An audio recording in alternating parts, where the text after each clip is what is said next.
Hello everyone, আশা করি আপনারা সবাই ভালো আছেন। এটা আমাদের বাড়িতে 2025-এর লক্ষ্মী পুজোর কিছু ছোটোখাটো পুজোর একটা লুকস আপনাদের সাথে শেয়ার করলাম। অর্থাৎ লক্ষ্মী পুজোর দিন সবাই জানেন যে লক্ষ্মী পুজোর দিন ভীষণ ব্যস্ততা থাকে। আমারও ছিল ব্যস্ততা, যেহেতু এক হাতেই সব কিছু করা হয়। ভোর 3টে থেকে শুরু হয় আমাদের এই ব্যস্ততা, কারণ জানেন আমার কাজের সূত্রেই মোটামুটি ভোর অবধি আমার কাজ থাকে। তারপরে শুরু হয় ব্যস্ততা, এবং সেদিন আর ঘুমই হয়নি জানেন তো। আর আমাদের মা তো অপরূপ সুন্দর অধিকারী, তাই মাকে সাজাতে মন চায় অনেকবার। মাকে সিঙ্গার করা হয়, মাকে আলপনা করা হয়, মাকে গয়না দিয়ে সাজানো হয় খুব সুন্দর করে। সাজানোটা জানেন তো আমার ছোটো থেকেই খুব ভালো লাগে। আর আমরা সেদিন মাকে অলংকারে সাজাতে চেষ্টা করি। আর মা কিন্তু সব অলংকারেরও ওপরে, কারণ মা কোনো হীরা মানিক পান্না চুনির অনেক ওপরে।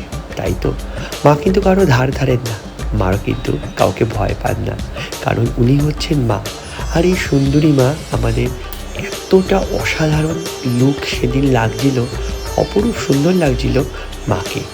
তার লম্বা কেশ, তার লম্বা নথ এবং তার ধানের শীষ, তার হাতে মনেই হচ্ছিল সে অপরূপ সুন্দরীর অধিকারী। আর মা সবার ঘরে আছেন আর সবাকে প্রতিপদে আশীর্বাদ করছেন।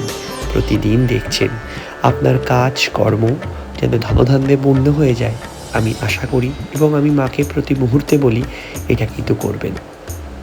যাই হোক, সেদিন অনেকটা ব্যস্ততা থাকে, তাই সেইভাবে অনেক ক্লিপস নিতে পারিনি। এবং ছোটো ছোটোভাবে আমাদের কিন্তু মাকে নানানভাবে মিষ্টান্ন দেওয়া হয়, যেরকম নাড়ু, মোয়া, চিড়ে, খই, এবং থাকে আরও অনেক কিছু। জানেন তো সেইভাবে আলপনাটা করতে পারিনি, কারণ খুব ব্যস্ততা। কারণ ঠাকুরমশাই চলে আসবে দুপুর দুটোর মধ্যে সব কিছু করতে হবে নিজ হাতে।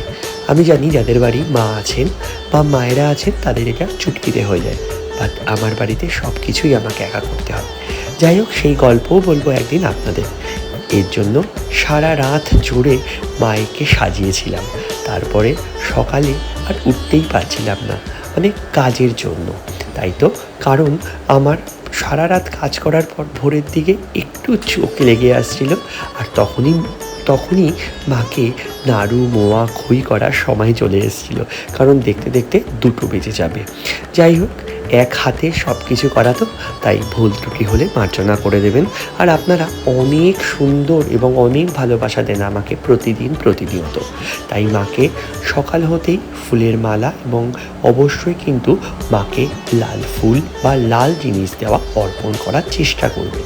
দেখুন, মাকে কিন্তু আপনি যদি শুধুমাত্র একটু ফুল, দূর্বা বা মনের ভালোবাসা দিয়ে ডাকেন, তাহলেই কিন্তু মা আপনার ডাক শুনে নেবেন।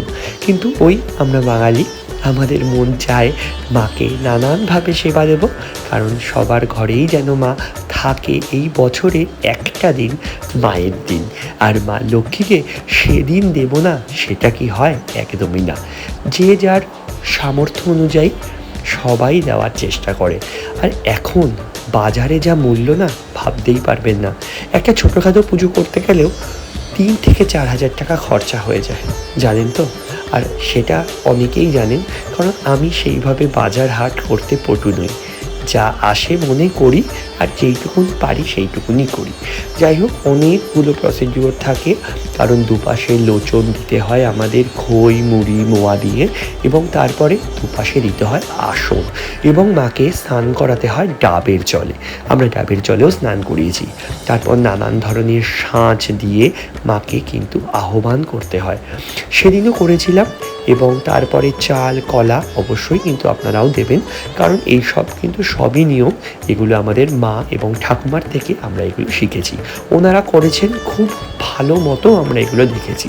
এবং মাকে কিন্তু সেই দিন আমাদের চিড়ে ভোগ দেওয়া হয়। আপনাদেরও কি এই নিয়ম আছে?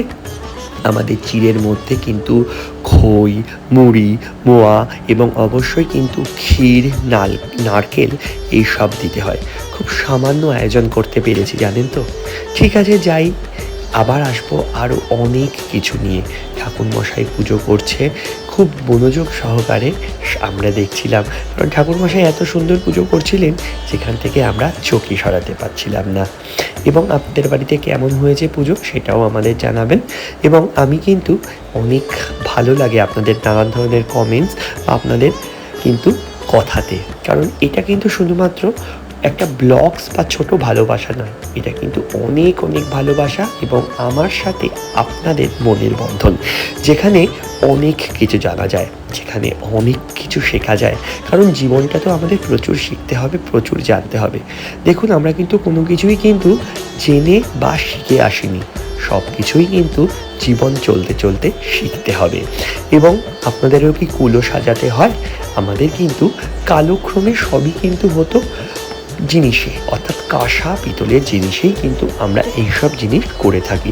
কারণ সেইভাবে না এখন কাজের দরুনে আর সেইভাবে মার্কেটে গিয়ে কিনেই আনা হয় না।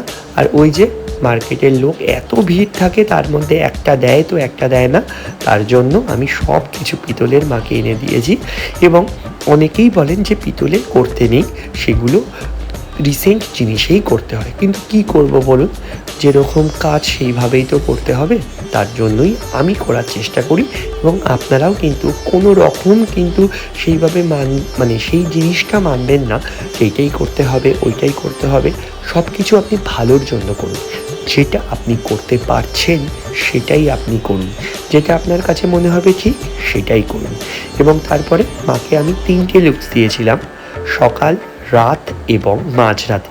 এবং মাঝরাতে তারপর মাকে পদ্মের সাজে সাজিয়েছি, কারণ এটা অনেক বড় ব্লগস হবে, ব্লগসটা তো খালি খালি এমনি দেখলে হবে না, তার জন্য আপনাদের সাথে ছোটোভাবে গল্পও করে নিলাম। আজকের গল্প বা আজকের আড্ডা যদি আপনার ভালো লাগে, অবশ্যই কিন্তু আমার ফেসবুক, আমার ইউটিউব বা আমার কিন্তু যেসব ইউটিউবের চ্যানেলগুলো আছে সেগুলো অবশ্যই কিন্তু সাবস্ক্রাইব করবেন এবং লাইক করবেন, এবং ভালো লাগলে সবার সাথে শেয়ার করবেন, কারণ আপনার একটা শেয়ার আমাকে অনেক উৎসাহিত করে। টাটা, ভালো থাকবেন এবং সবাইকে ভালো রাখবেন। আশা করি আপনাদের ঘরেও মা লক্ষ্মী ধন ও ধান্যে পূর্ণ করে দেবে।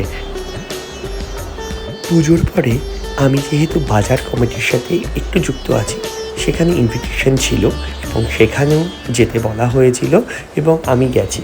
কারণ কি জানেন তো, দিনের শেষে তো সবাইকে নিয়ে চলতে হবে। আর এখানে প্রতিমাটা অসাধারণ, মায়ের হাতে এক গুচ্ছ ধান এবং মায়ের মুখটা যে এত অপরূপ সুন্দর, সেটা না জাস্ট এক্সপ্রেস করা যায় না। এবং সেখানে ব্রাহ্মণ মশাই ভীষণ ভালোভাবে পুজো করছিলেন। আসি, আরও আসবো অনেক ব্লকে। আপনারা ভালো থাকবেন, সবাইকে ভালো রাখবেন এবং গল্প হবে আরও অনেক। টাটা।